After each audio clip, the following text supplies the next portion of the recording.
In today's video, I'll teach you how to find saved Wi-Fi password on Android. So first of all, launch open settings on your device. You can see over here settings has been opened. Tap on this option network and internet that you can see on the screen.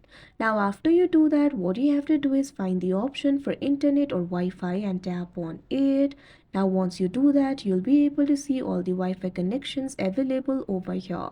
If the Wi-Fi is saved on your device and if you're connected to it, right next to it, you'll be able to see the gear icon. So what you have to do is tap on it. Now after you do that, you'll be able to see the network details over here.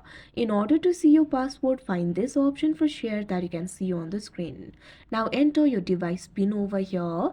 Now after you do that, you can see over here, you'll be able to share your Wi-Fi. You can see the QR code. Likewise, you'll also be able to see the Wi-Fi password over here. So like this, you'll be able to check the Wi-Fi password. So that is how you find saved Wi-Fi password on Android. I hope you found this video helpful. Thank you for watching.